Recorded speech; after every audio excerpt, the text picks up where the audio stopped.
So welcome again, everyone, to this Zoom call on how the UK left should respond to the coronavirus crisis.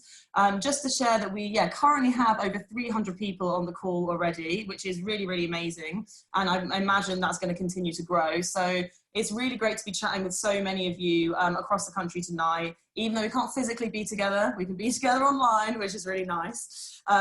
So yeah, for those of you who have just joined, my name is Hope. I'm Deborah.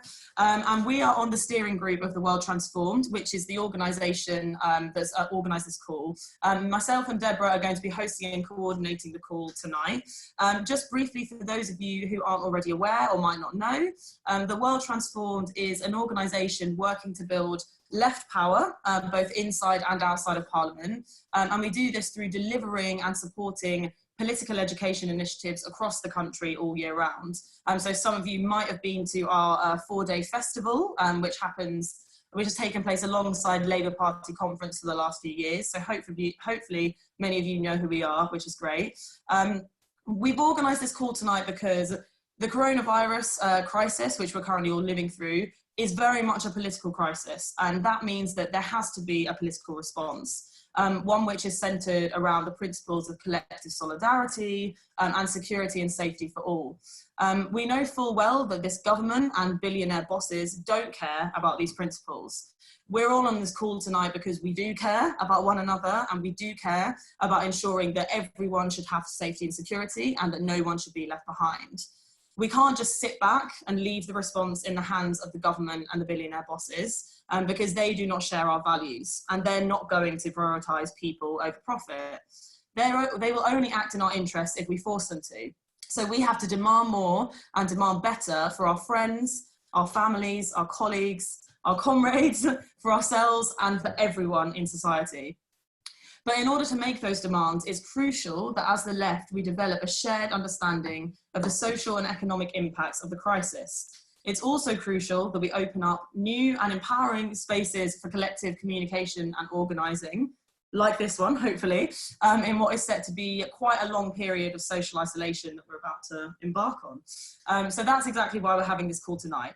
So before we properly get started, I just wanted to give a really quick outline of the amazing speakers we've got joining us tonight so that you guys know what's coming up. So first up, we're going to be hearing from Yannis, who's an NHS doctor and a member of Momentum NCG, about what frontline NHS workers are facing right now, and a bit about the demands that Momentum are making too. Then we're going to be hearing from Arianna Tassinari, a comrade who's currently based in Italy, which is on lockdown, to find out what we can learn from the experiences of people there. Then we're going to hear from Hale, a master's student in health policy and a disabled activist based in Lewisham, about how this situation is impacting the people most vulnerable to coronavirus. Then we're going to hear from Helen O Connor, who's an organiser with the GMB, about the problems workers are facing and what workers should be and are demanding right now. Then we're going to be hearing from Economist Blakeley about what this crisis means for the economy and what an alternative vision for how our economy could look like is. And finally, we're going to be hearing really briefly from a number of organisers across the country who are involved right now with some really amazing community support groups and initiatives about the work they're doing and how people can get involved. So we should be done with the call in around 75 to 90 minutes. And just to say that if you do have any questions during the call, feel free to post them in the chat and we or the speakers will try our best to address them where is feasible. And where this isn't possible, we'll try our best to fold these into kind of follow-up actions and discussions after this call, which we'll talk about a bit more later. And just to say, yeah, there are a lot of people on this call now, nearly 400 of you, which is amazing. But it means, I guess, we all need to be responsible with how we use the chat so that it can remain a useful tool throughout the call. So please bear that in mind when you're writing stuff.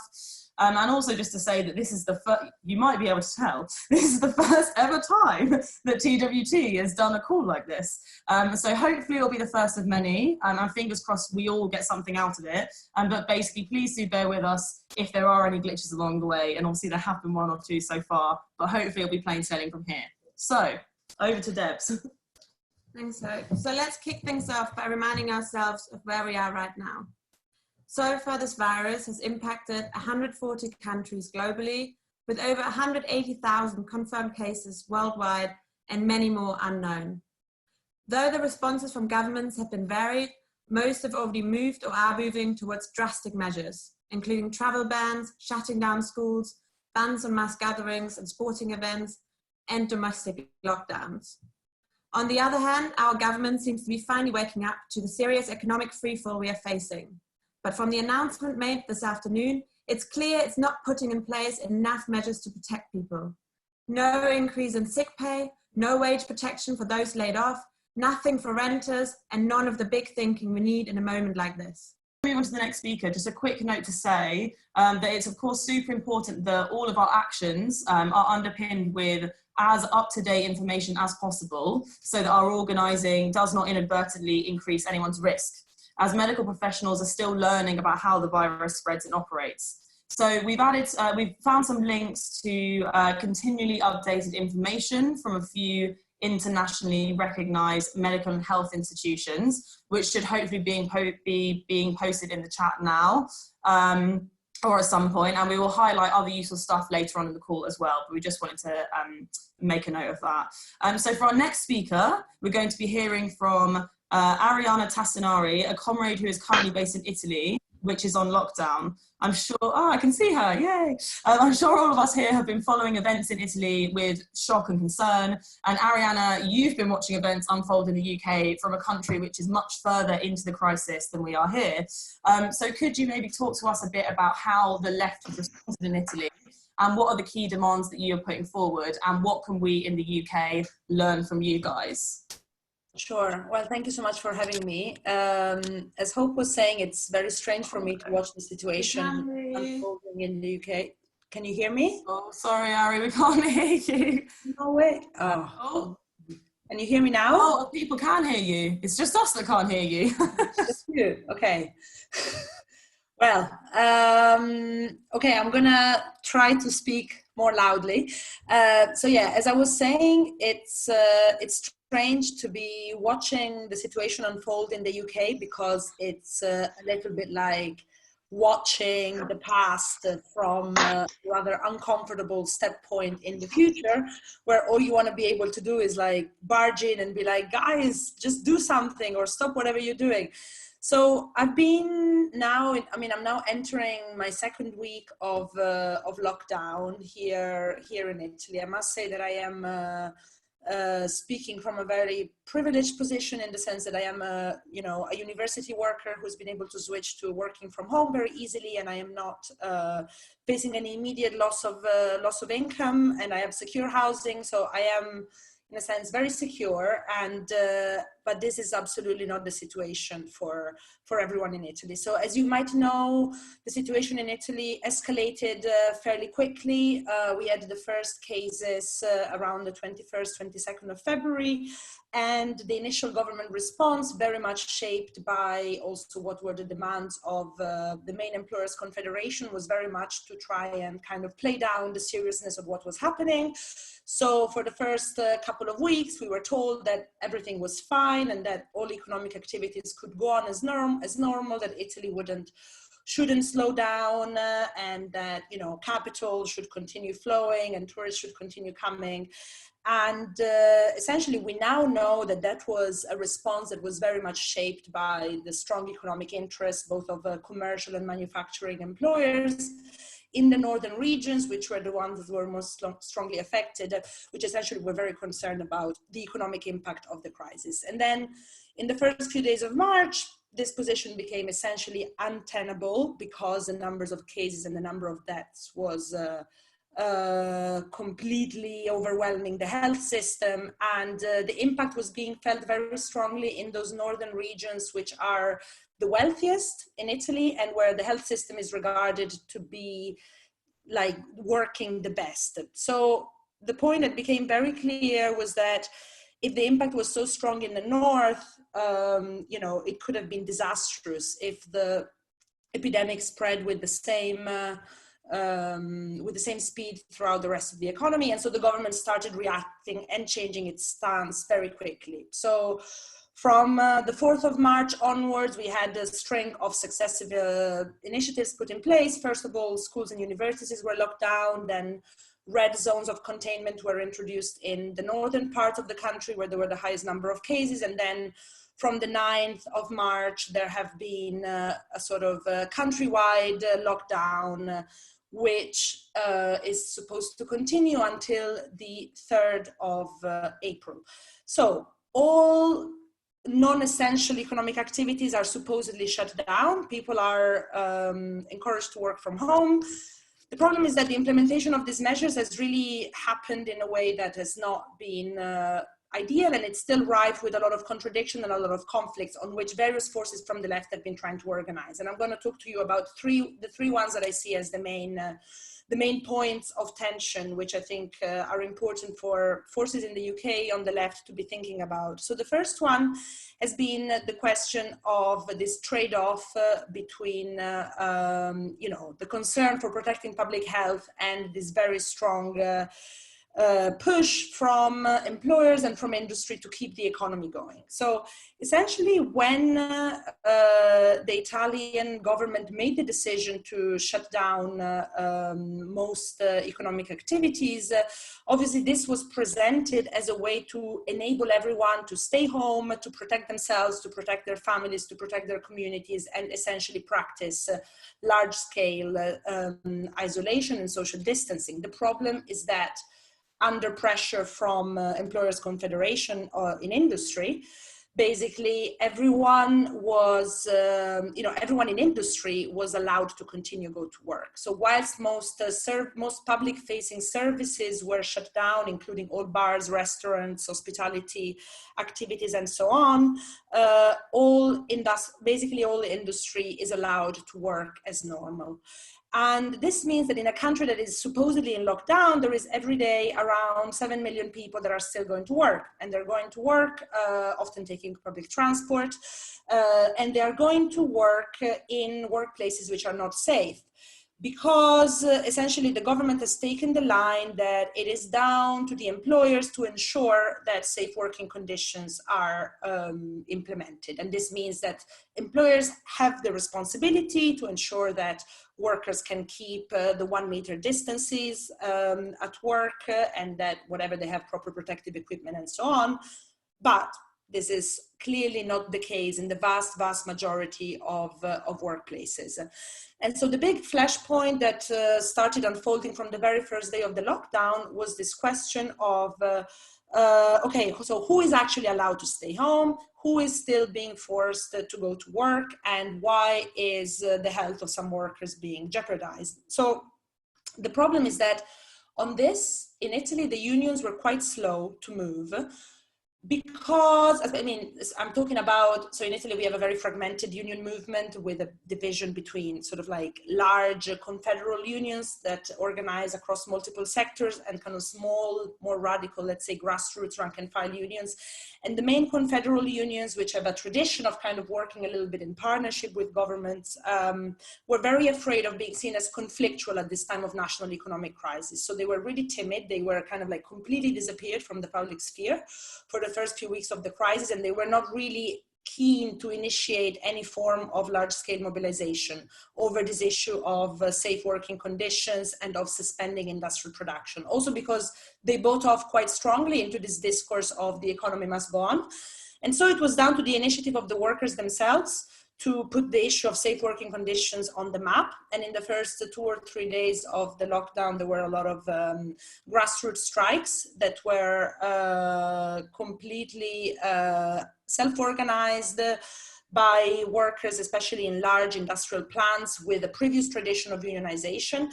And essentially they walked out on the first day where they were required to come into work, demanding an immediate suspension of production until safe working conditions could be guaranteed. And the government was forced to respond to this wave of grassroots strikes in the sense that over the weekend it then scrambled to put together an agreement with the main unions about guidelines for safety in the workplaces and guaranteeing to firms that they would have access to some wage guarantee schemes for their workers in case they had to suspend production in order to put safe working conditions in place. Now, what's the problem is that obviously it's still down to a single employer to implement these measures, and in a workplace where you don't have unions, it's very, very hard the workforce to kind of get enough strength from below to force the employers to implement the measures. And so I think, yeah. Ari, sorry, just to say, if you could keep it to 2 more minutes, that would be amazing. Yeah, I just want 2 more points, basically. Thank you so much. So I think the first lesson on this regard is basically to say that I think it's very important that you use the time lead that you have now in the UK to really prepare resources for workers across both unionized and non-unionized workplaces to essentially reclaim rights to safe working conditions in those sectors which are not shut down. And I think, something that worked really well in Italy was like grassroots unions and left-wing organizations putting in place like hotlines that workers, whether they were in a union or not, could call up to flag up an issue, ask for legal advice. But I think it's very important that the union movement acts unified across sectors, because this issue of cross-sectoral inequalities is a massive one. And I think, you are in a position where you have strong connections with the union movement as the Labour Party, and I think this should be used as much as possible now to try and coordinate, harmonize demand. The second point, obviously, is the question of income protections for people that are left home from work. Here the question has been one around demanding as many as, basically as universal as possible forms of income protection, be it for waged workers in terms of, the state taking on the fiscal responsibility of essentially funding firms' wage costs for the period in which the production or service delivery is suspended, or putting in place forms of discretionary income protection for workers that are not in a salaried employment relationship. So this has taken the form of demanding kind of like quarantine income that certain segments of the left have been advancing, essentially a form of, universal basic income for times of shutdown.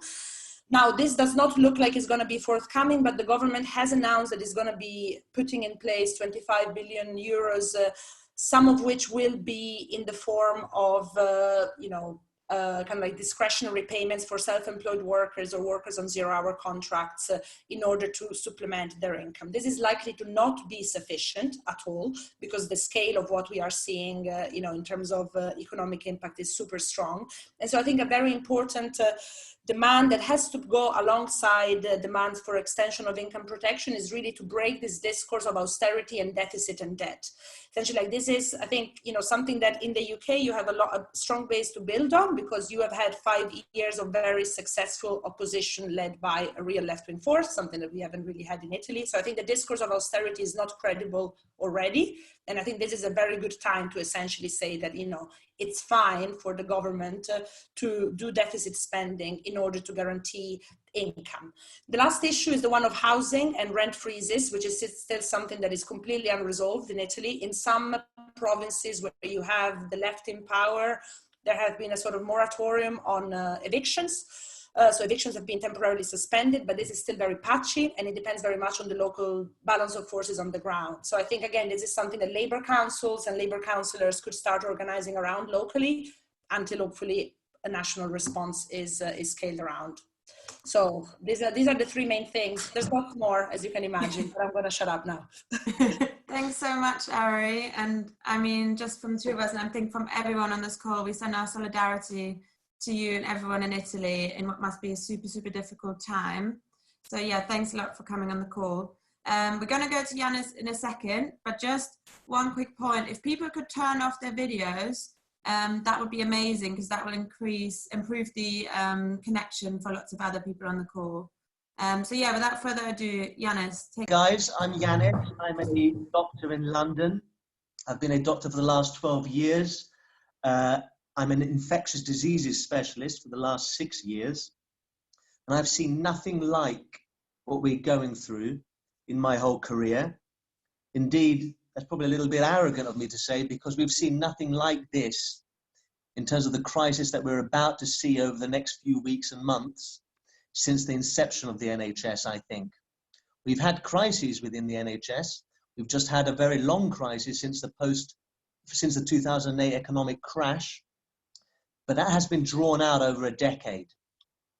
We're going to see a crisis that's going to hit us hard, and things are going to escalate, and they're going to get very scary over the next few weeks. I'm worried.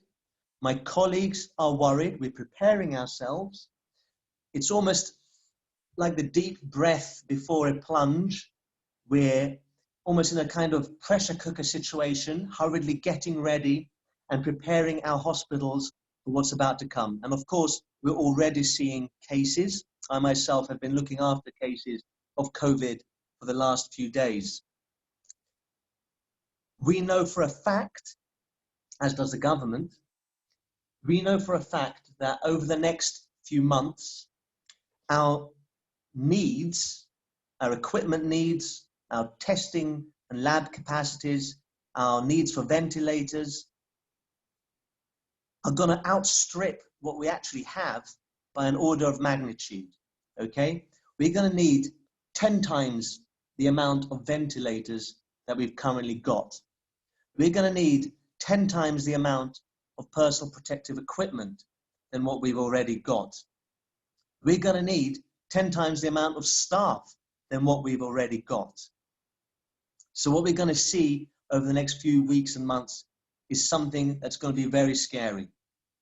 However, as I say, I do think the NHS, despite its massive underfunding over the last few years and over the last few decades indeed, it is still one of the best health services in the world.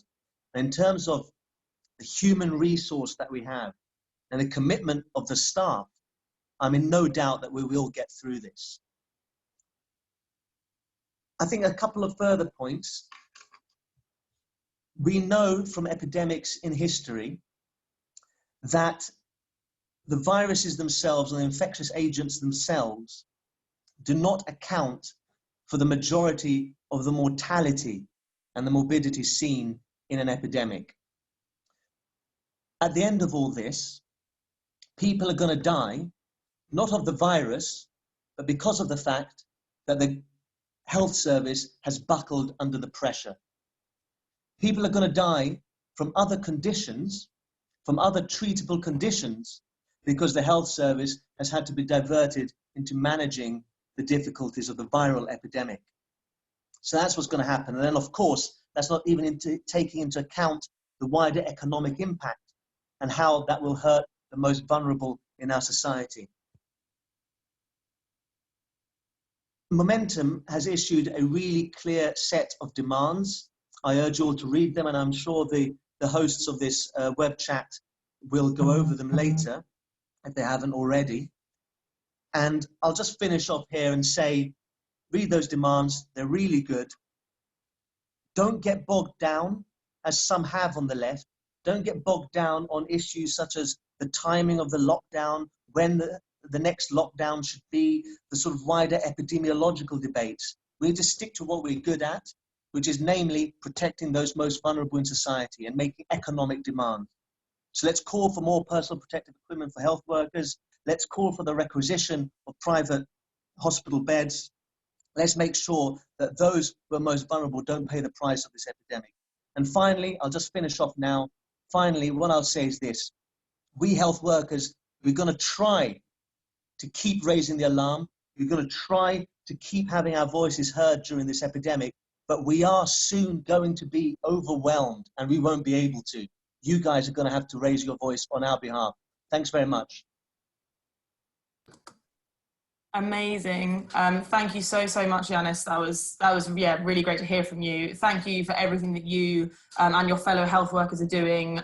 Yeah, just absolutely incredible. And thank you for taking the time out of that incredible work to join us tonight on the call. It's really appreciated. It's great to hear from you. Just to let everyone know before we move on to the next speaker that we are recording this meeting, which is great. So it will be available online afterwards, and we'll post more. Yeah, we'll post more about that on social media. Just to let everyone know. Okay, so moving on. So as it stands, it is expected that the UK crisis period could last for many, many months, and that potentially tens of millions of us will be affected by this virus. But we all know that we won't all be affected equally, and that it is disabled and chronically ill people, older people, and the poor who will bear the brunt of this impact. So to talk a little bit more about this, we're going to be hearing from Jamie Hale, who is a master's student in health policy and a disabled activist based in Lewisham. Jamie, hopefully you're on the call. Thanks so much for joining us tonight. Could you just give us a bit of an insight into how this situation is impacting you and your life, as well as impacts on other people most vulnerable to the coronavirus infection? And how does this inform the response of the left and the demands that we should be making? So over to you, Jamie. Hi. Hi. Hi, brilliant, that works. Not sure why video isn't working, but if you can hear me, then that's something.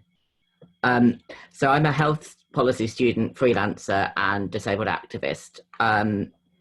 I've been watching the epidemic for weeks, getting more and more worried, as many of you have, as it came closer and closer. And now that it's here, disabled people are being put in increasingly dangerous situations, as I will outline. In the media, we've heard quite a lot about the risks of coronavirus for elderly people and a group sort of euphemistically called vulnerable. And we've seen the statistics in terms of the death rate increasing dramatically as people get older. But we've heard far less about the risks to younger disabled people or the impact on those of us who are using care at home rather than living in care homes. So I'm significantly disabled. I'm a full-time wheelchair user and I'm reliant on a ventilator part-time already because my breathing is impaired. I have a team of about 8 regular staff whom I call personal assistants, and they support me 24/7 with everything from personal care to support in work and social life. This is organised through a scheme called direct payments, where disabled people are given the funding to pay our personal assistants or carers, but where we're also given all of the responsibilities of an employer, tax, pensions and employment law. I've already got 2 personal assistants down with coronavirus and am already recruiting strangers and interviewing and training them as part of their first shift. This leaves me incredibly vulnerable. If I catch coronavirus, I'm, to put it politely, screwed, and I'm reliant on strangers having taken care of themselves and for the most personal of care. I've just come off an hour-long webinar organised by a disability group full of people in my situation, and me and friends around the world are messaging frantically as we try and share homemade solutions to what is a political crisis as well as a health crisis. So a vast proportion of the UK population has been told to self-isolate for 4 months. Everyone over 70 and everyone who qualifies for a free flu jab. So that's anyone who is on immunosuppressant drugs for inflammatory conditions like arthritis or inflammatory bowel disease, anyone with a severe respiratory condition like asthma, cystic fibrosis or COPD, anyone with heart, liver, spleen or kidney disease, anyone with a neurological condition like multiple sclerosis, muscular dystrophy, cerebral palsy or motor neuron disease, and everyone on chemotherapy, radiotherapy or who has leukemia, and lots of other groups beyond that. On top of that, the people we live with either have to self-isolate completely along with us or practice extreme social distancing to avoid infecting us. And while we might be able to persuade our own employers to let us work from home, will the people we live with be able to persuade theirs? It varies by employer. I've had to stop seeing friends at all, except maybe 2 meters away in the fresh air with well people who live with well people. But at the moment, I'm inclined not to chance that. So I do everything I can, as do many other disabled people and everyone else self-isolating, to minimize risk of exposure and contracting it. But increased isolation means decreasing mental health, not to mention income. And people who are reliant on care coming in can't stop seeing those carers who go about their lives and get public transport to work. So the most vulnerable people right now are relying on the kindness of strangers, on the newly built solidarity networks we'll be hearing about this evening, and on conversations with others about how we'll manage. And it's not just the rather unclear advice about who should self-isolate or when. The impact is going far beyond that. So disabled people have been given very limited access to information about risk profile or the steps we should take. I don't even have a change of bacterial filter for my ventilator, so I'm just keeping on using the same one and hoping it keeps working. People living independently with people coming in to support us don't have any access to personal protective equipment for the different people coming in and out of our houses. So I'm making masks out of t-shirts, hand gel out of alcohol, hydrogen peroxide and cucumber gel, and putting disposable gloves through the laundry and using them again, because these supplies are just completely out of stock. The government has said that care homes will be given access to the NHS supply of personal protective equipment, but that doesn't extend to people who are using care at home. We're also not funded to pay sick pay most of the time, and we don't have anyone responsible for coming in and covering shifts where our personal assistants or carers are off sick. So this is how I've come to the point of hiring complete strangers out of the blue. We haven't been given any extra care funding where our needs might be increased due to the crisis or where we might have to hire at the last minute. And the social effects on isolated people are also significant. This means not seeing friends or relatives, which can worsen mental health conditions from the increased isolation. It also means that when we're high risk, we can't go to sick friends or relatives, even where we might lose them. So there are 3 other high risk people in my family and I can't risk seeing them. For those of us who are high risk and working, this means missing work for potentially 4 months, unless our work allows us to work from home. I'm a freelancer, so much of my work does, but not all of it. This means that I'm not entitled to sick pay, and that other disabled people are, and chronically ill people are forced to work even when ill, and you can't work when ill and self-isolating. Because I can't pay sick pay to my carers, I could understand them looking at their rent and deciding to come in despite having a bit of a cough, only I can't risk getting a bit of a cough. Now, it's not all bleak. There may well be positive social effects as well. So we're seeing community support groups springing up, and it would be wonderful if they stuck around long past coronavirus. Now that we've developed these extra governmental networks that were necessary over the past 5 years, it's really important that they don't get co-opted if they're to offer the informal support that people so often need as a result of austerity. Because while coronavirus has kind of thrown this into sharp relief, austerity has been killing chronically ill and disabled people since its inception. So there are kind of a series of key demands that are emerging from disabled people, and some of these are adequate pay, so living wage for, and that's the real living wage, not the Tory living wage, for personal assistants and carers who work in high risk roles, including those doing one-to-one and agency work with ill and disabled people through direct payments, funding for sick pay for personal assistants and carers, whether they're employed through care agencies, direct payments or other measures, so they aren't forced by financial circumstances to come in when ill. Enough personal protective equipment for PAs and carers working with disabled people one-to-one and in the community, as well as having that for everyone working with ill and disabled people. So I'm very aware that in the NHS, these things are sorely limited as well. Extra care funding for disabled people who have to hire PAs and carers at short notice to cover shifts as people fall ill, and a guarantee by the government that disabled people won't be deprioritised in access to treatment for the complications of coronavirus, as is happening in areas where health systems are being overwhelmed, and where in Italy, people over a certain age or people with significant pre-existing conditions just aren't having access to ICU treatment because there aren't the beds, there isn't the equipment, and there aren't the ventilators. And we knew this was a problem long before coronavirus.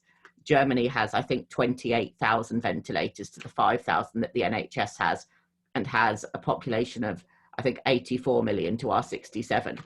If you look at the number of ventilators, if you look at the number of intensive care beds, they've been declining across Europe, but especially in the UK. And we are now at the bottom of a lot of European league tables for exactly the resources we need at this moment.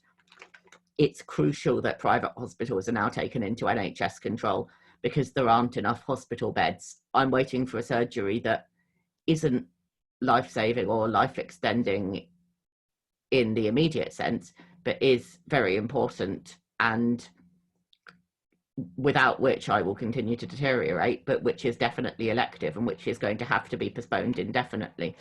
And I don't blame the NHS for making that decision, but I do think that it is absolutely crucial that we use this and building on from this, because there will be a UK and a world after coronavirus fight to make sure that we have the hospital beds, we have the equipment, we have the support we need, so that when this happens again, we're prepared.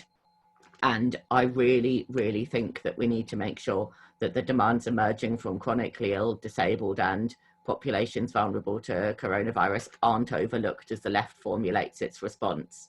So thank you all for listening. Jamie, thank you so much for that, and for putting a very important spotlight on those who are going to be most impacted over the coming months by coronavirus infection. We've had lots of comments in the chat whilst you were speaking about how informative that was, and how the stuff that you're talking about needs to be represented in the mainstream media and beyond. So yeah, super important. Thank you so much for joining us. And as the left, we do need to be pushing for a response which both centres the needs of people most vulnerable to the coronavirus infection, but as well as mitigating the severe secondary impacts of the crisis on working people and families. And we've seen where the priorities of this government lie if it remains unchecked. It was only yesterday that the UK government seemed to significantly shift its approach to the crisis, as Boris Johnson urged the British public to take unprecedented peacetime measures, including avoiding all unnecessary contact and travel and staying away from pubs and theatres. However, these social distancing measures are only advisory rather than an outright ban, meaning that the government is not liable for losses. And so this means that small businesses are facing financial decimation, many people will still be expected to work in hugely unsafe conditions, and of course our health workers, we've already heard from Yannis tonight, are already under immense pressure, and that's only set to get worse. So a crucial part of the left's response must be raising demands that ensure all workers are safe and secure. And our next speaker is going to talk a bit more about that. So we're pleased to welcome Helen O Connor, who is an organiser with GMB. Helen, thanks very much for joining us tonight. It would be great if you could talk a bit about what common problems workers are facing and will be facing. What should workers be demanding of their bosses? What should they be expecting from unions? And how can unions most effectively apply pressure on the government to act? So hopefully Helen is there. I'm here. Oh, we can hear you. Hello. Hello. Yes, so I'm an organiser now, but I'm also an ex-NHS nurse, and I was a nurse in the NHS for 28 years. Over the last week, I've been dealing with a situation in Lewisham Hospital where the cleaners who are on the minimum wage didn't receive their pay from the private company they're employed by, ISS, and they all walked off the job. So this is significant because not only will workers face issues from the pandemic itself, they're also facing difficulties from the structural problems in the NHS and other public services caused by privatisation of services. And all of this over the years has been accompanied by attacks from the Tories and by the media and the Tories trying to convince people that the private sector is better than the public sector, and they are spreading the pernicious idea that the lowest paid workers like the cleaners and the porters aren't essential to services, and they are. The problems my members face, stem from the incompetence of the private companies, the outsourcing companies that are moving into the public sector, and also the inability to invest in the NHS. At the top of our concerns as a trade union is the safety of the workers on the front line at the moment. There's a shortage of personal protective equipment in the NHS. We've heard about this already. Many of our members will be worrying about their jobs in industry and in services. They'll be worried about how to pay their rent, their mortgages, and whether they'll have jobs to come back to at all, frankly, in the next few months. So some of our demands, some might see the demands for an increase in pay as opportunistic in this period, but the fact is that pay is directly linked to conditions, and that when workers are in poverty pay, it impacts their health. There's a link there. And if the government can find more than 300 billion people to bail out businesses, then surely they can find the money to bail out workers and others out of poverty during this crisis. workers, I mean, some of the demands, some of the things that people need in this country, they'll need rent and mortgage payments to be suspended. They need full occupational sick pay in the event that they contract the virus. We can't forget about the disabled in our society as well. Universal credit is not working, and this government must ensure that everybody on benefits gets the resources that they need to get through this crisis and to sustain themselves. So the trade unions are the first line of defence. We're facing this crisis. We're seeing a lack of leadership from the government, a lack of strategy, and we're seeing that the government are putting profits before people. So unions have to step up and take a lead. We have to set the agenda. We have to be at the forefront of fighting against the serious impact of this crisis. So the first thing that unions must do, my own union is doing this at the moment, is listen to our members' demands and raise them. And we must explain to our members what must be done and what must be achieved in order to get us through this crisis. My own union has been at the forefront of this work, I have to say. Effective organising on the shop floor and building power is vital, and the trade union movement must link up with community activists and pool our collective strength together. We know that self-isolation is going to pose barriers, but at least in the modern age, we do have the social media tools to enable us to meet up, to share ideas, to share information, and to strategize, most importantly of all. And collective strength in numbers, you know, across the community organizations and across the trade unions is going to be the answer to putting pressure on employers and this government to deliver for people through this crisis. And if they fail to deliver, we need to use our collective strength as a movement and take all steps necessary, up to and including industrial action if it does come to that, to ensure that ordinary people are protected throughout this crisis. Thank you very much. Amazing. Thank you so much, Helen. That was really helpful and insightful. I think, yeah, totally agree that unions absolutely have to be at the forefront of any left response. So that, yeah, that was really useful to hear. There's also, just to shout out, that there's a really good Facebook group called Coronavirus Support Group for Workers. We'll post the link in the chat box. We'd encourage everyone to check it out. It's basically a group where workers are sort of like sharing their experiences, like some very potentially precarious situations they're in, and other people are kind of like offering to support them, basically. So yeah, Coronavirus Support Group for Workers on Facebook. It's in hopefully being posted in the chat. So yeah, thank you so much, Helen, again. So as well as the immediate impacts on workers, we know that there will be more to come as the global markets are responding to the crisis. We know too well how right-wing governments and the wealthy elite respond to a financial crash. We know that working class people will bear the brunt of the crisis while the banks, companies and super rich get bailed out. So as the left, we must be ready with a compelling narrative which counters this and which puts forward an alternative vision for how our economy can and should be run. And so to talk a bit more about this, we're going to hear from economist Grace Blakeley, who joins us tonight. Grace, it's great to have you with us. So obviously we've seen, there you are, yay. We've seen financial markets crashing in the past week. Could you tell us a bit about what this means? What should we be prepared for, and what should the left be demanding? So the first thing everyone will have noticed has been the massive collapses in stock markets all around the world. So equity prices, stock prices have fallen in the US, in the UK, across Europe, Japan, etc. And a lot of those falls have been bigger than the ones we saw in 2008. You know, there have been people saying that the collapse in some places has been the biggest in several hundred years. Now, partly that's to do with the severity of the crisis on the real economy, which I'll talk about in a bit, but partly that's because most of those indices were overvalued before the crisis. We've had a kind of decade of stagnation in the real economy. So like pretty poor productivity, stagnant wages, low levels of investment. That's true for the UK, but also for many other advanced economies.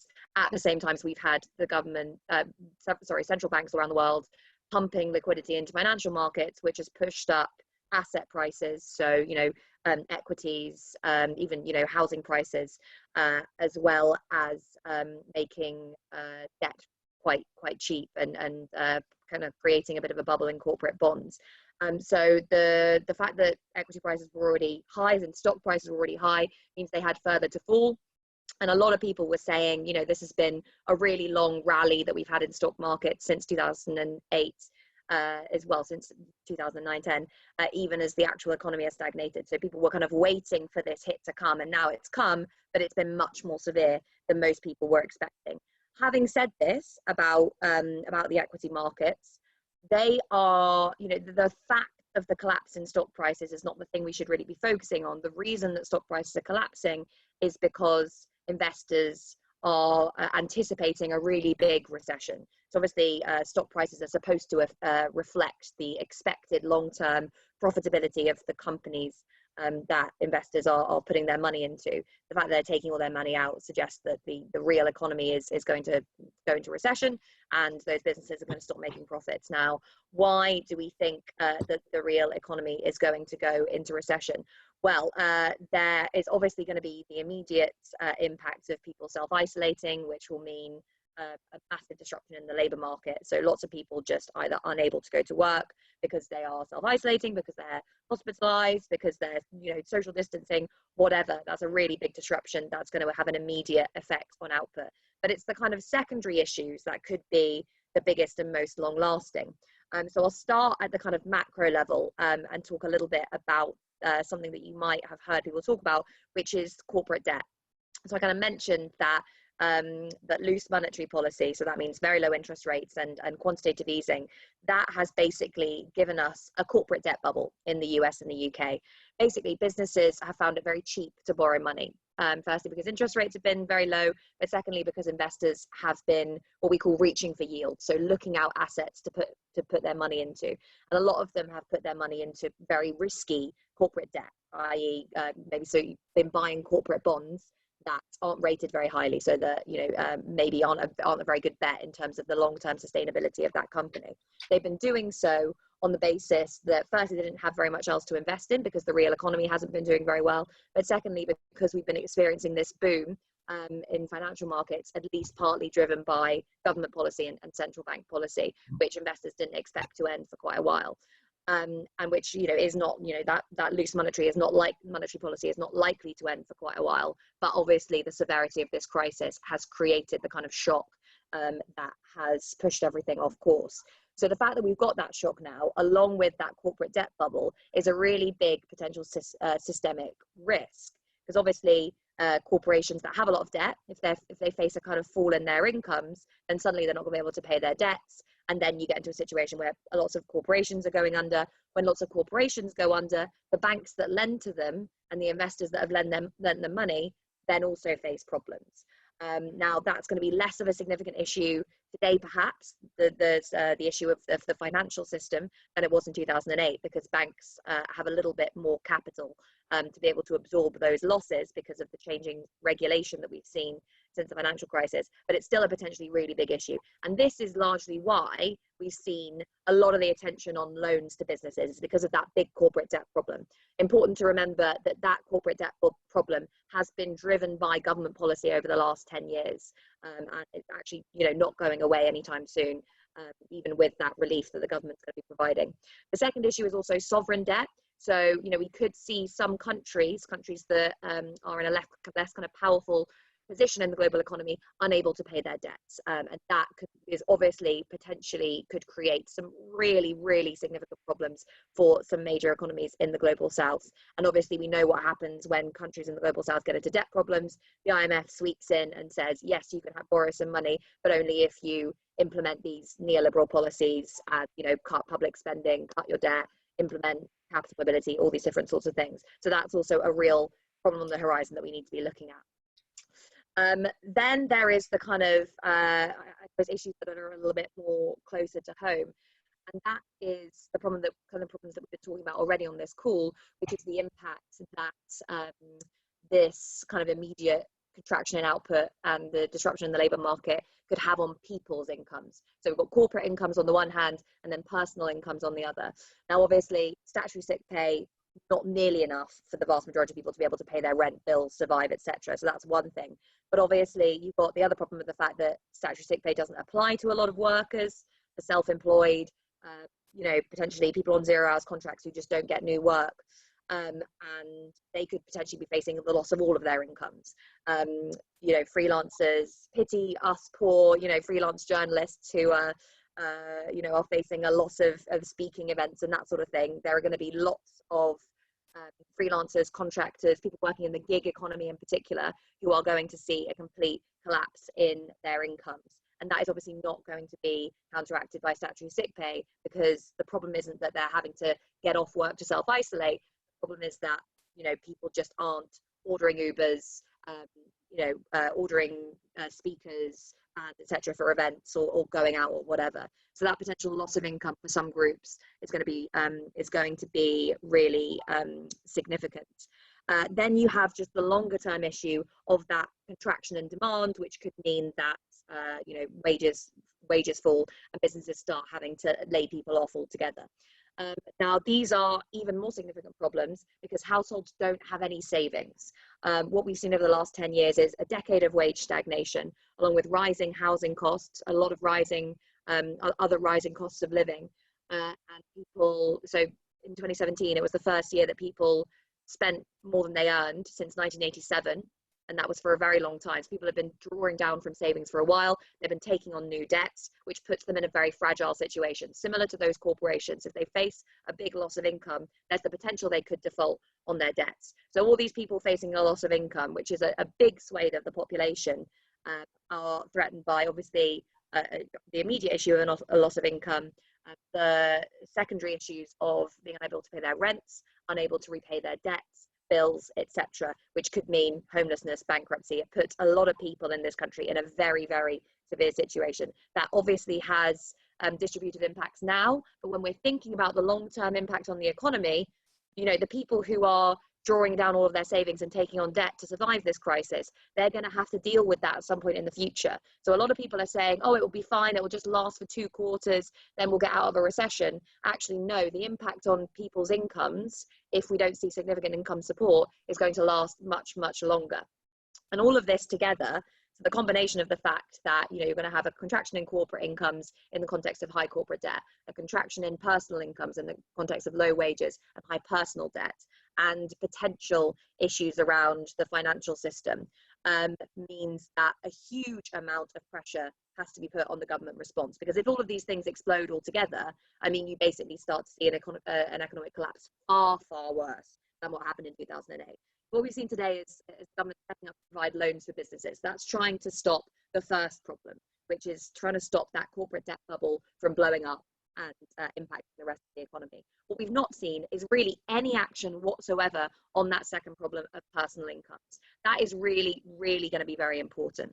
And I think, you know, just as a general point, I think I might be getting close to my time now and I don't want to go over.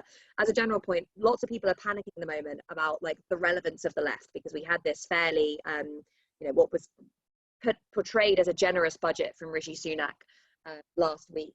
But actually, you know, we need to bear in mind that the Conservatives are not suddenly turning on the taps because they've realised that their approach to public spending was wrong. What they're trying to do is what they always try to do, which is to protect the interests of their backers and their electoral coalition. So the Tories are going to try and deal with this crisis by protecting the interests of capital and by protecting the interests of their voter base, which is largely older middle-class homeowners. That is why we're seeing corporate bailouts, and it's why we're seeing relief for mortgage holders. They're not going to do anything to help most people who are still of working age, people who have significant debts, people in the private sector centre, etc. That's most of the population, and that's really who we need to be organising. I mean, what we're going to see, obviously, is yes, an increase in government spending, potentially, you know, an increase in spending on public services, an increase in spending on infrastructure, etc. But that is not going to help the vast majority of people, and it's certainly not going to deal with the long-term economic impact of this crisis. At the moment, it does seem as though the UK and even a lot of other governments around the world actually are being a bit complacent about the potential impact this could have. They are not thinking about the kind of domino effects that big contractions in income and contractions in output can have throughout the rest of the economy, or at least they don't seem to be, because they don't seem to be focusing on that question of personal income, especially not in the UK and the US. So really, you know, for a whole bunch of reasons, because you know, we need to show solidarity for one another because it's better for the economy over the long term. We know what our demands need to be. So an increase in statutory sick pay, income support for anyone facing a loss of income, freezing rents, freezing debt repayments, money for the NHS and social care. And also, I think there's one other thing we need to talk about, which is that we're going to start seeing a lot of big corporate bailouts, I think, over the coming weeks and months. The worst case scenario, by the way, when it comes to this question of corporate bailouts in the long term, is that we see a lot of small businesses going under, because even with this package of loans, they can't survive this crisis, and big businesses buying up what's left over. We get a massive concentration in capitalism, and we get the growth of the kind of monopoly capitalism that we've seen really develop since the financial crisis, with all sorts of implications for equity and for the stability of the economy. Monopoly capitalism is highly unstable, but it's also a kind of capitalism associated with very close links between those big multinational corporations and the state. And the state is going to be looking at providing no strings attached bailouts, and we need to be really, really challenging that so we don't get into this kind of monopoly capitalist situation. We need to make sure that when those bailouts are being provided, that conditions are attached so that big businesses aren't just going out and spending that money on share buybacks, massive dividends payouts, so they're keeping workers on, etc. I think the thing that we need to be... Sorry, I was about to stop. Last point. The thing that we just need to be watching out for is, you know, we've been talking for a very long time about austerity. We need to expand the size of the state because that is the best way to protect the interests of working people. We're going to see probably quite a big expansion in the size of the state, just as we did after the financial crisis. The question is who those resources are going to be directed towards. And I think that's really where we need to be challenging the government. Thanks so much, Grace. That's a really, really important analysis. Question in the chat about what we can do in relation to what councils can do and how can we work with councils. Just to say that Momentum, I think, are actually organising some emergency calls with councillors to talk about how councils can respond to the crisis, basically. So yeah, that's a really important point, something that hopefully should be taken forward. Thanks, Hope. So yeah, as we said at the start, a key objective of this call is providing a space where the left can shape and cohere a united political response to this crisis. The insight provided by the speakers we've heard tonight is a key part of that. But of course, there are over 400 people on this call, and each of us has valuable things to contribute to this discussion. Over the coming days and weeks, we will be looking at how we can continue these discussions and make the best use of online spaces which facilitate input from all parts of the movement, and work together to put pressure not just on the government and employers, but also on left-wing political leaders, on the Labour Party, trade unions, and to shape all of our response. Also, just to say that anyone looking for Momentum's demands that Yannis mentioned at the start of the call, you can find those at peoplesmomentum.com, coronavirus, and we're posting a link in the chat now. And I'd really encourage people to look at them, share them, but also think about how those can be expanded and built on and how we can take them forward. But as well as formulating demands, it is of course vital that we come up with practical and safe ways to support one another during what will be a really, really tough period. It's been so heartening to see how many people have sprung into action already, with campaigns and initiatives set up across the country built around the notion of community solidarity. And so that's why for the final section of the call tonight, we're going to hear briefly from a few different activists across the country who are already doing things in their community. If you are someone looking to get involved in community initiatives, hopefully you'll hear about something you can get involved with right away, or maybe something you can replicate in your own area. And so first up, I'm really excited that we're going to go to Glasgow to speak to Rory. Rory has been busy, hi Rory. Rory has been busy helping set up local mutual aid groups in Glasgow. So yeah, Rory, can you tell us a little bit about what you guys have been up to? Yeah, definitely. First of all, thanks for putting on this call, and it's been amazing to hear from all the other speakers tonight as well about all the incredible work that they're doing. Here in Glasgow, we've been setting up a group called Glasgow Mutual Aid, and I think there must be sort of 700 similar groups around the country now. So it's been really heartening for us to see all of it as well. And the sort of things that we're focusing on at the moment are setting up support and coordination networks for when things do get worse in the next few weeks. And so we've been trying to organise at the moment to get volunteers into different teams. So we've got a comms team, which does sort of internal and external coordination.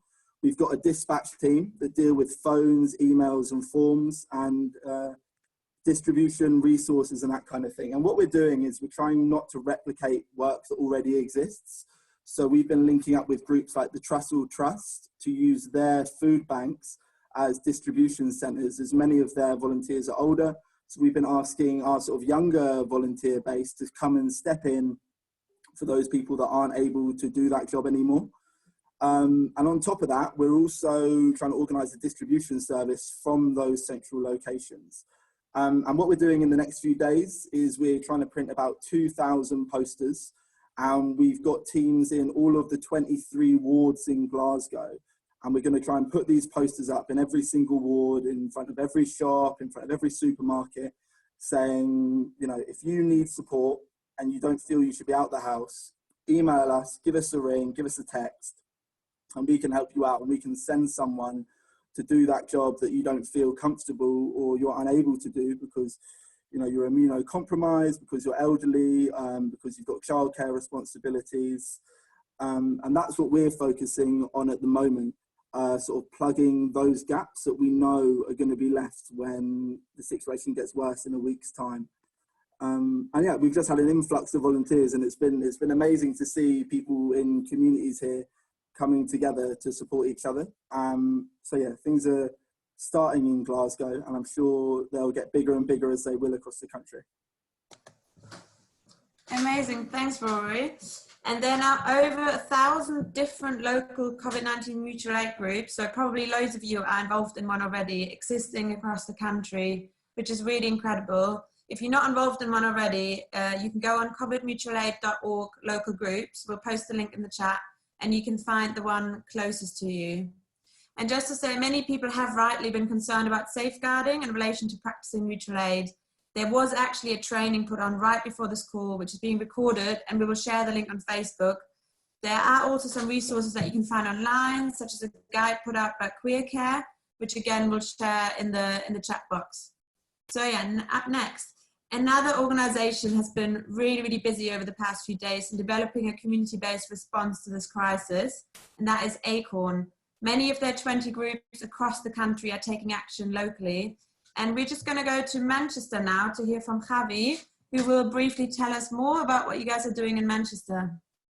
Hi everyone, can you hear me? Yeah. Hey, fantastic. Yes, so I'm with Acorn Manchester. Acorn is like nationwide membership-based community union, which is made up of tenants and working class people up and down the country. And we use our like strength in numbers, bringing people together to do things like direct action, to fight people with power like landlords, councils, the government, in order to force them to give us what we want.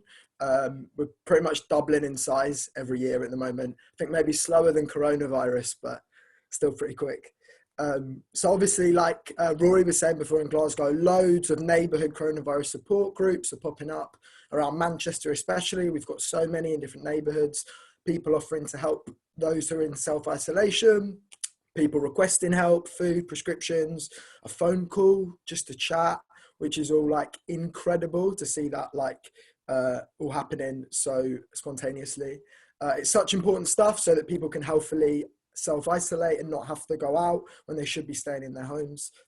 Unfortunately, though, a lot of these like new pop-up stuff are just Facebook groups, which are like super chaotic because they've now got hundreds of members in with posts getting lost. But as Acorn, we've specialised in getting it organised really effectively. We've got an online spreadsheet-based system for that, which is automatically linked to like a help request form that people fill in. So any volunteer can easily sign up to any request in like a decentralised way, which makes it super simple.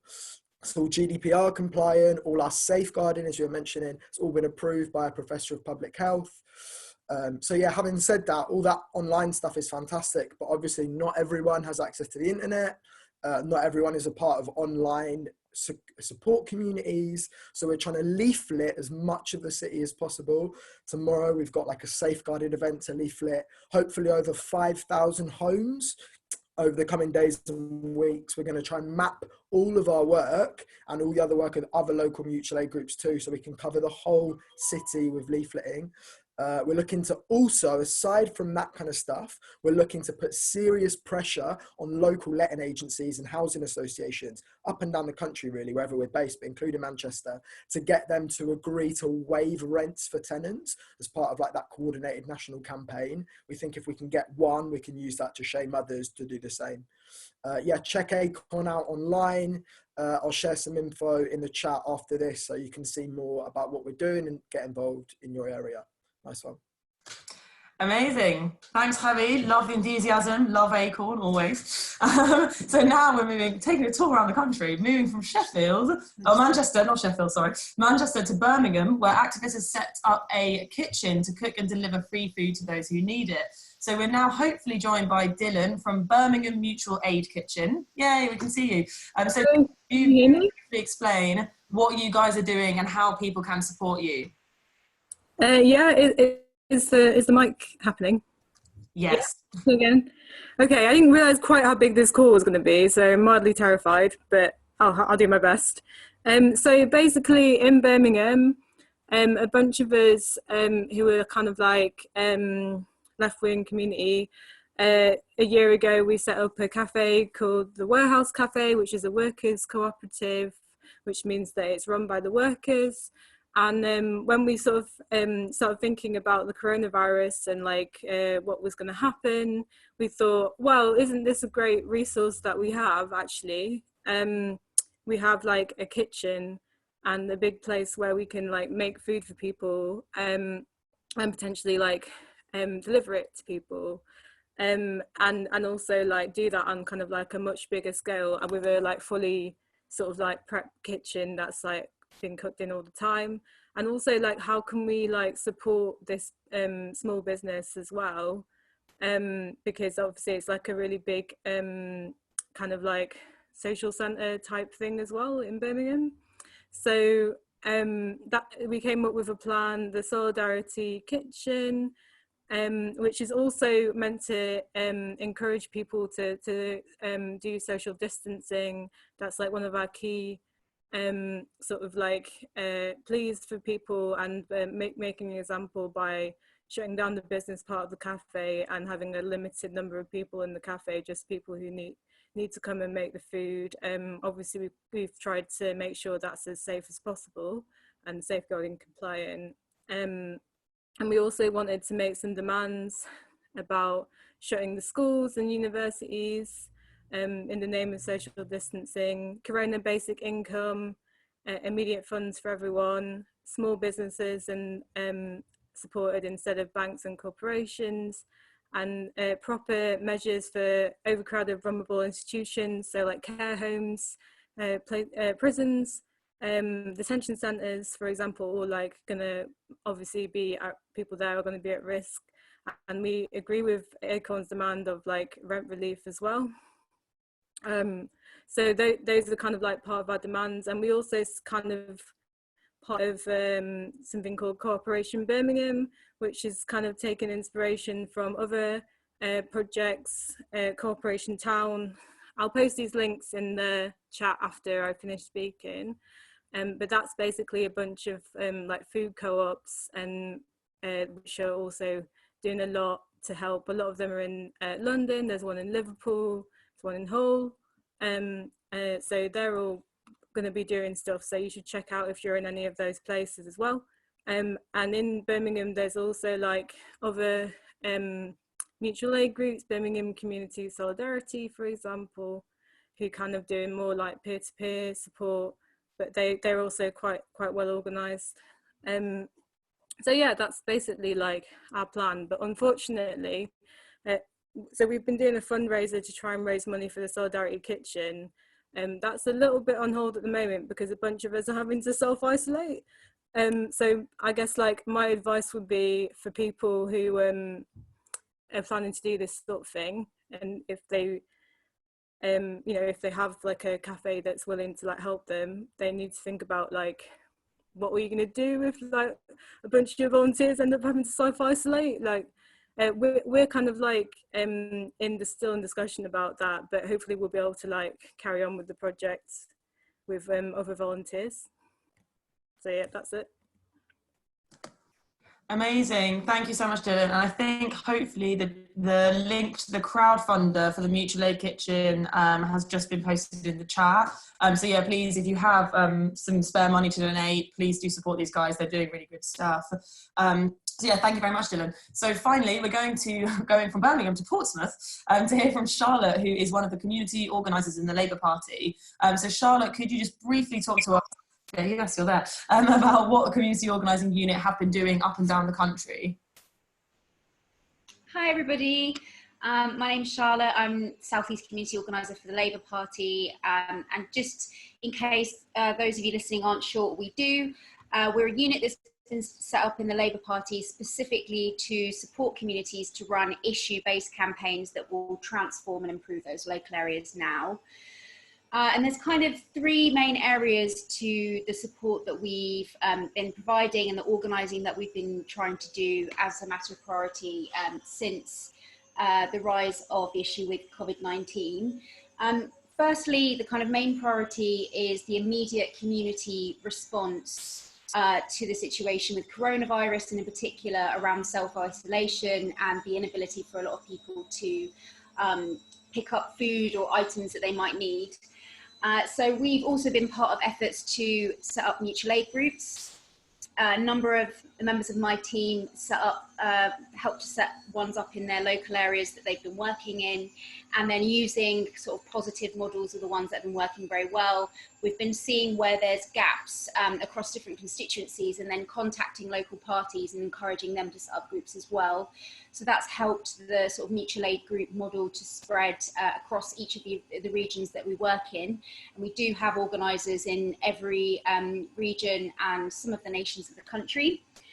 And with the response groups, the first thing we're encouraging people to do is community map their local areas. So really look at what organisations and groups exist in their local areas already, and trying not to sort of duplicate efforts, and to see actually if we can link in with those groups and support what they're doing, and channel volunteers productively to support what those groups are doing.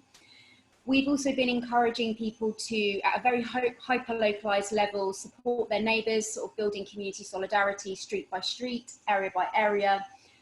So we've been sharing materials such as flyers to put through neighbours' doors to just check in and make sure they're all right, and offer support for those who are self-isolating or in a high-risk group.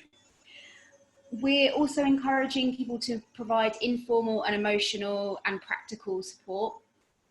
So, you know, obviously we're not encouraging people to go above and beyond and do sort of formal volunteering, given that there are other organisations that can do that.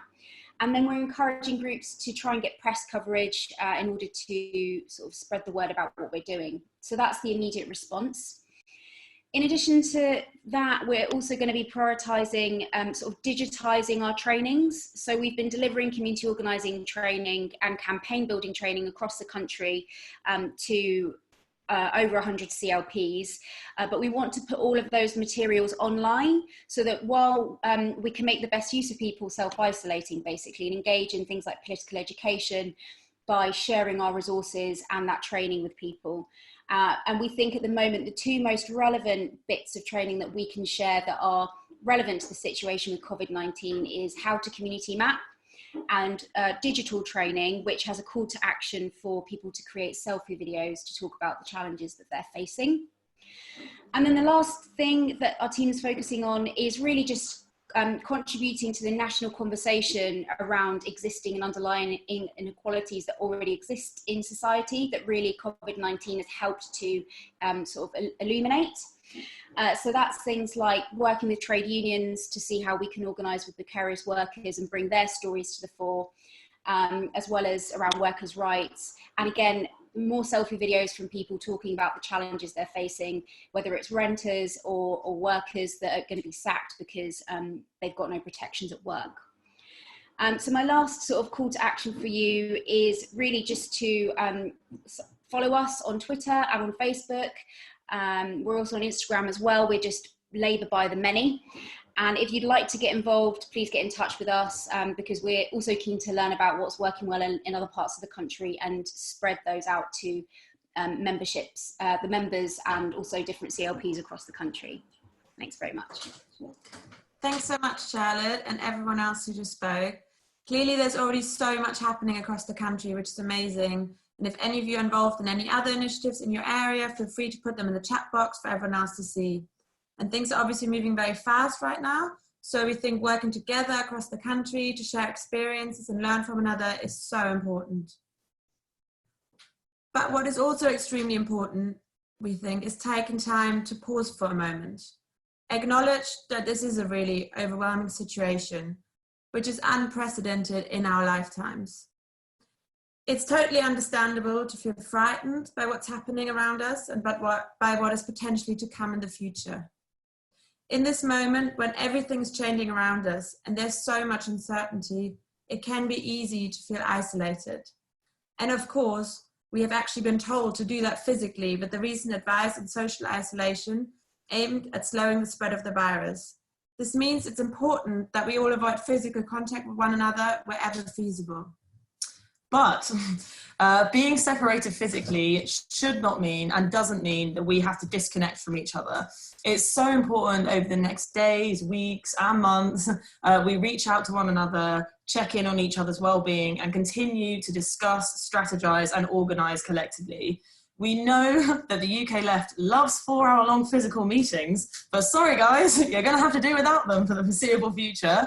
But the good news is that there are loads of tools at our disposal, such as conference calls like this and online messaging platforms which we can use. We're going to do our best to share resources to support you with this very soon, which we'll put out on social media and via our mailing list. So watch this space. And if you're not already on the TWT mailing list, you can sign up at bit.ly/TWT join. And I think the link is going to be posted in the chat. So please do look out for that. Yeah, it's bit.ly/TWT join. And yes, if you join the mailing list, you'll keep up to date with all of the latest developments from TWT. And the final thing before you go, give us 3 more minutes of your time, that we wanted to touch on is ideas, suggestions and inspiration for how we can all get through this period of self-isolation, which we know will be really daunting for many people. So now is the time to get creative, friends. Some great initiatives have already been established. For example, our comrades from Sheffield Transform have set up a quarantine film club with a list of free political education films for us all to enjoy during self-isolation. We'll post the link to the chat. There's some other good ideas that we've heard. Regular virtual socials like virtual date nights or virtual pub trips, collective watch parties for films, online games, teaching each other new skills. Apparently I'm teaching Hope Spanish. Yeah. And even collective dancing sessions. And we're gonna go for 2 minutes back to Arianna because she was cut short earlier. And Arianna has been in self-isolation for a week already. And we're just gonna ask Arianna for her top 3 tips for us for self-isolation. And we can't hear you. I mean, I'm still learning the tricks of the trade myself. But yeah, essentially the first thing that I was going to say is exactly what you said. Try to create opportunities for social contact that are not physical. We've been doing like Skype aperitivos with my friends in which we get together with a drink every few days. You know, people are playing online games together, trying to do online reading groups as well as like political organizing meetings, essentially like trying to keep a regular social schedule. I think it's usually important, and accept that, you know, we all need actually to share the weird emotions that these unprecedented circumstances throw upon us. So I think, to try to forge this and maintain your social networks is super important. The other thing I would say would be to, you know, try to maintain a normal routine as much as possible, especially if you're, you know, asked to work from home or if you are off work altogether. For example, if you work in a... Oh, I think we might have lost you, Ari. Sorry, you were there for a minute, but then you've now gone quiet. I don't know if you want to try... You know, customer-facing role and so on, I think is very important again. Yeah, you're back. Oh, now, sorry, unmute yourself again. Ooh. I think it might be, yeah. Try unmute yourself. If not, we heard a lot of what you said. I think it might potentially be. Okay. Oh, there we go. Yeah. There we go. Anyway, yeah, the second thing was, try to keep a normal routine, try to get up at sort of normal time, get dressed, otherwise you kind of fall into this like endless pajama mode, which can be a little bit detrimental for like mental health in the long run.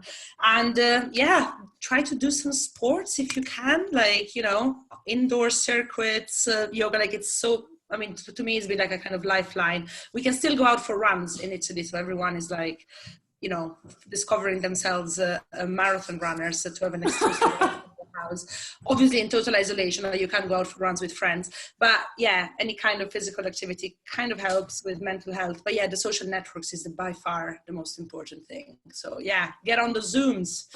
It's free. So might as well. Amazing, thank you, Ari. I don't think I will be discovering myself as a marathon runner. I don't know about any of you guys, but give it your best shot if you can. Okay, so we're bringing the call to a close now. Just to say, we have, I think, been posting in the chat box with a big long list of links to all of the key resources that we mentioned tonight. So please check that out, and please do copy and paste this somewhere safe, because basically once this call ends, the chat box will disappear. So just spend the next few minutes while we're finishing up getting any of those links that you want from the box, and we'll also post them in the Facebook thread as well. So yeah, all that's left to say really is thank you so much to all of you for joining us tonight. In such uncertain and frankly quite scary times, it's really heartening to see so many people on the left come together to help build a united political response, one which is centred around the principle of collective solidarity, which I think we've heard so much about tonight. As we mentioned earlier, we're going to be looking at the best ways to continue these discussions going forward, including potentially more regular calls and maybe smaller, more focused calls. And we're going to keep everyone updated on that on social media and through our mailing list. So again, if you're not already on the TWT mailing list, please do join. It'll be in that list of links. And yeah, also thank you so much to the speakers, to everyone for joining us tonight. Big shout out to Charlie and also to Claire, who's been doing the tech, which I know has been very challenging at points. Not Claire's fault at all, and she's handled it amazingly as we've been sat here panicking. So yeah, sorry for the technical glitches. Hopefully everyone here has got something out tonight. We certainly have. I've learned a lot. And yeah, thank you once again for joining. Let's take care of ourselves and one another, and we'll see you again soon. See you soon, guys. Bye, guys.